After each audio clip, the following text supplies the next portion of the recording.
bienvenue sur le blog des nouvelles technologies pour cette nouvelle prise en main au Mobile World Congress. Donc hormis le fait de Samsung qui a annoncé son nouveau Galaxy S6, HTC a lui dégainé son HTC One M9, donc son tout nouveau smartphone phare que vous voyez ici. Donc ce HTC One M9, eh bien, pour ceux qui ont eu la chance d'avoir en main le One M8, eh bien, s'y rapproche très nettement. On a une conception qui est relativement semblable, mais néanmoins on a des petits ajustements au sein de celui-ci, comme on va le voir dans cette vidéo. Donc ce One M9, eh bien, la première chose que l'on peut dire, c'est qu'on retrouve une qualité de design et de conception du savoir-faire de HTC, notamment avec cette armature métallique complètement monobloc pour ce nouveau smartphone. Concernant ses mensurations, eh bien, il a une hauteur de 144,6 mm, une largeur de 69,7 mm et une épaisseur de 9,61 mm. Donc c'est relativement correct, malgré qu'il est plus épais que la moyenne, que la concurrence. Et c'est notamment dû à cet effet bombé que vous voyez ici, sur l'endroit le plus épais, on est sur du 9,61 mm. Qui dit armature complètement métallique, et bien dit un poids un peu plus élevé que la concurrence. On est sur un poids de 157 grammes, ça reste relativement correct néanmoins pour un smartphone de cette taille. Concernant l'écran, eh bien, on est sur un écran de 5 pouces qui offre une résolution Full HD. Donc HTC n'a pas poursuivi la tendance de la concurrence à offrir du Quad HD. On est sur une résolution Full HD, donc ça veut dire du 1920 x 1080p. Concernant les autres composants de ce smartphone, on retrouve le tout dernier processeur de chez Qualcomm, le Snapdragon 810. Donc c'est un processeur octa-core, donc de 64 bits, qui a 4 puces cadencées à 2 GHz. Donc ça c'est pour tout le traitement, on va dire, assez costaud, qui demande pas mal de ressources. Et ensuite on a 4 puces cadencées à 1,5 GHz. Donc ça c'est pour les traitements un peu plus light. Ensuite on a différents modèles. Alors on a un modèle de 32 Go qui offre... donc non pardon, on a un seul modèle, c'est un modèle de 32 Go avec 3 Go de RAM. On a heureusement une carte micro SIM, enfin un port micro SD, donc qui va vous permettre d'augmenter la capacité de stockage de 128 Go. Donc ça va être très appréciable, notamment pour tous les amateurs de vidéos, de photos, etc. et de musique. Vous allez pouvoir augmenter cette capacité de stockage, à contrario du Galaxy S6 qui, je vous le rappelle, n'a plus ce fameux port. On va également retrouver de la connectivité traditionnelle, une puce NFC, du Bluetooth 4.1, du Wi-Fi, du DLNA, un port HDMI MHL, du micro USB, etc., etc. On va retrouver nos deux enceintes, je vous présenterai tout à l'heure, Boom Sound avec un son Dolby Audio. On va avoir une caméra cette fois-ci qui va changer, puisqu'on va avoir une caméra de 20 mégapixels à l'arrière. On va avoir également une caméra frontale qui va utiliser la technologie Ultra Pixel, donc on a pu voir justement sur le HTC One M8 qui a été abandonné à l'arrière de ce smartphone. Et enfin on va avoir une batterie qui offre une capacité de 2840 mAh. HTC annonce 25,4 heures d'autonomie en mode 2G et en mode light, c'est-à-dire on a 391 heures. Donc ça veut pas trop dire grand chose, bien évidemment. Lors d'une prise en main un peu plus complète de ce One M9, eh bien, je pourrais évidemment vous donner un peu plus mon avis sur cette autonomie qui, j'espère, tiendra plus d'une journée. Enfin, du moins une journée, j'ai envie de dire. Concernant la partie logicielle, eh bien, on va retrouver du Android avec la surcouche HTC Sense dessus, qui apporte quelques petites fonctionnalités supplémentaires, comme on va le voir par la suite de cette vidéo.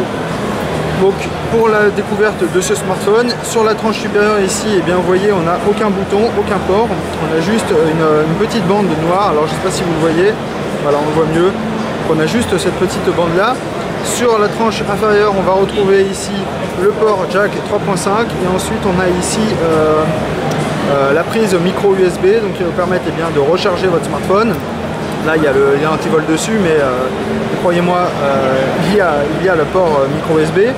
Sur le côté gauche du smartphone, on va avoir une première trappe ici qui va nous permettre d'insérer la carte micro SD.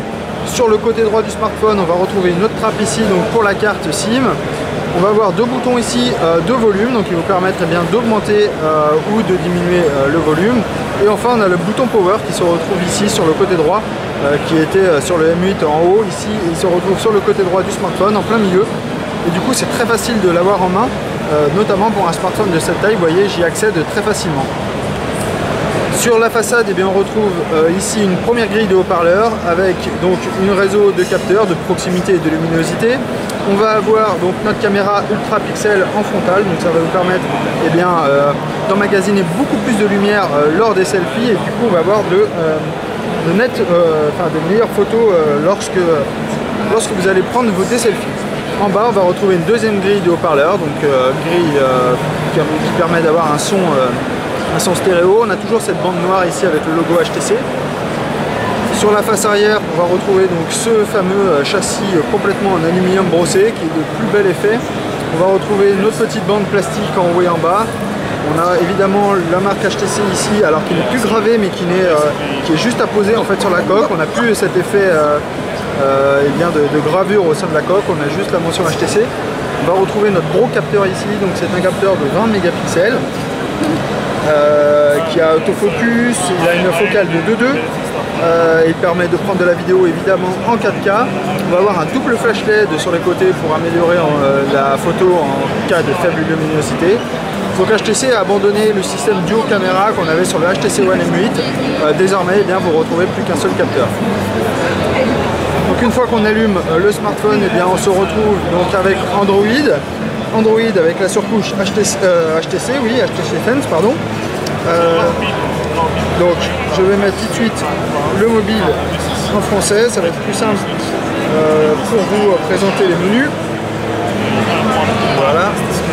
Donc si on regarde le smartphone, à propos du smartphone, eh bien, vous allez voir qu'on est sur du Android Lollipop, donc 5.0. On est sur la version d'HTC Sense 7.0, donc la toute dernière version. Sur l'écran d'accueil, eh bien, on retrouve, j'ai envie de dire, quelque chose de traditionnel du côté de chez HTC. On va avoir ici la partie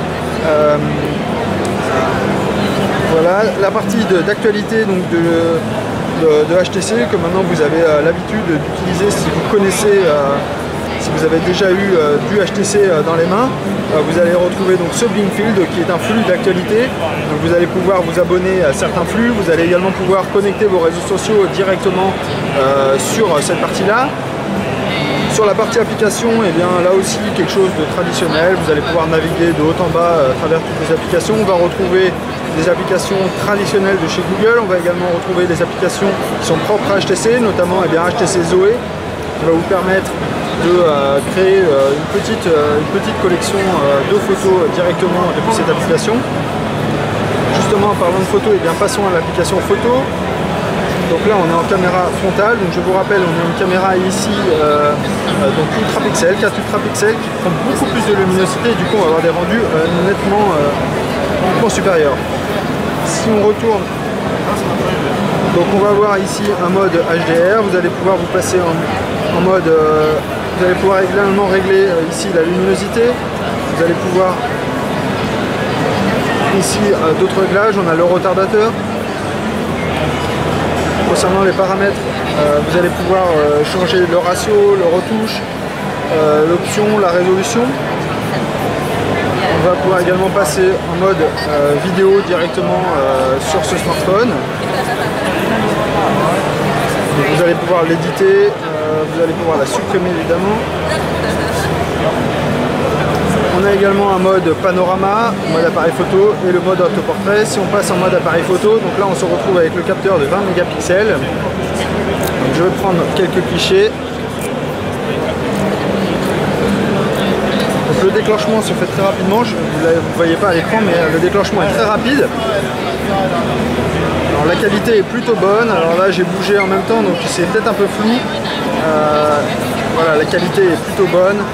Là on a des conditions d'éclairage qui sont pas top, on a soit trop d'éclairage, soit pas assez, enfin voilà, donc voilà les clichés qui ont été pris.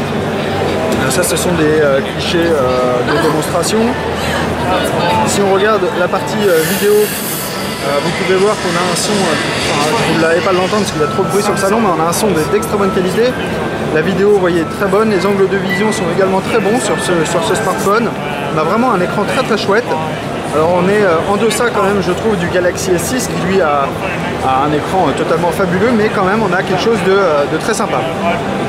Après la navigation, eh bien, je ne vais pas vous la présenter ici, c'est pas le but était de vous présenter donc ce HTC One M9, donc qui est le tout dernier smartphone phare de HTC. Donc, je vais continuer une petite vidéo juste à côté avec la HTC RE qui est la caméra d'action de chez HTC justement dans une prochaine vidéo. A tout de suite.